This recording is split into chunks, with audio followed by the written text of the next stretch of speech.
Okay, so learning target 2 is about finding quadratic functions to fit a situation. And you learned about this in your video, but I wanted to quickly review the equation in general form. So you might remember it looking something like this. We've got some other notation in here, but basically it's general form, okay? So if we're going to try to take a situation, we might start in general form.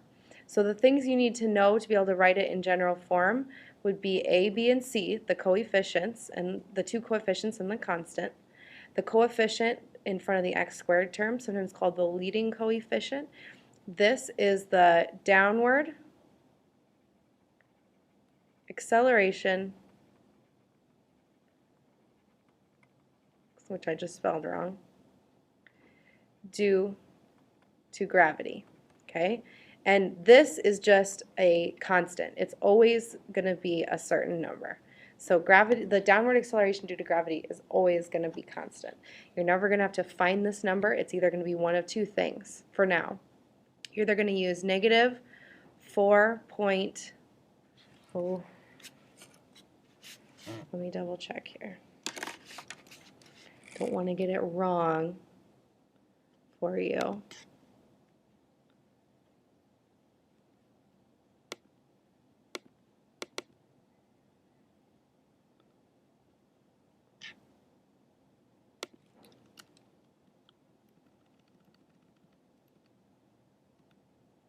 .9, okay.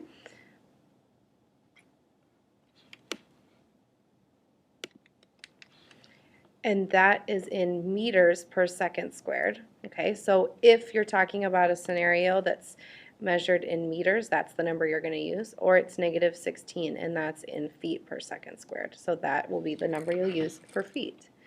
This one is the initial upward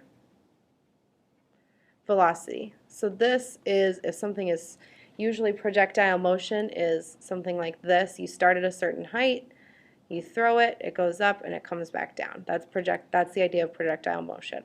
The initial upward velocity is the velocity at which it was thrown up into the air, okay? And that's usually given to you in a scenario, or you might be given the roots or the vertex or something, and you might put it in vertex form and then convert it to general form to find this number. And then this last number is the initial height of the object, okay? So that's what each number stands for in your quadratic equation. So we've got three different parts of the parabola. We've got the y-intercept, so I want you to draw and label here three different parabolas. Here you're going to draw your y-intercept. That's what we're talking about on this one. In this one we're talking about the vertex. In this one we're talking about the roots. Remember, roots are x-intercepts, not y-intercepts, okay?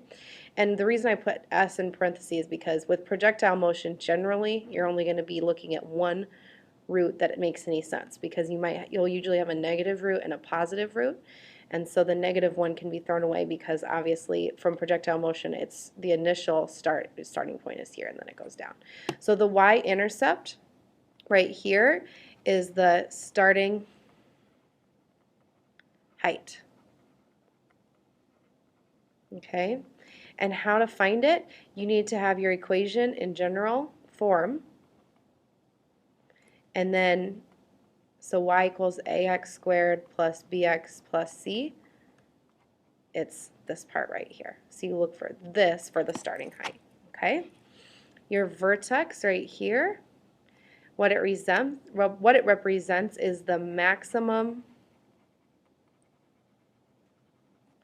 height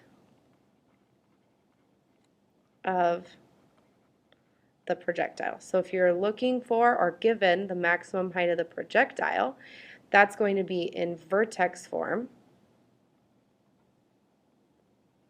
which is this form that we talked about, x minus h squared plus k. And the coordinate hk is your vertex. H is the time that it reaches that height, and k is the height. Okay, Another thing that we talked about for finding h, the time, is negative b over 2a. So that's another way, if it's given in general form, you could use the b and the a from general form to help you find the initial height, or the initial time, the time that it reached the maximum height, and then you could plug that into your equation to find the y coordinate of the vertex. And then the roots, when we're just looking at one root, we're actually looking at the time when height, or y, equals 0. Okay, so we're looking that coordinate there is something in the x and 0. Okay, and this right here is also a lot of times referred to as when it hits the ground. Okay, and so in this one you could have it in factored form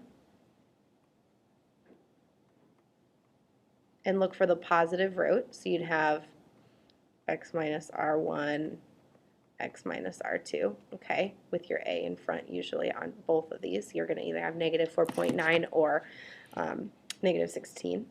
Or another way to do this is to solve any of the three forms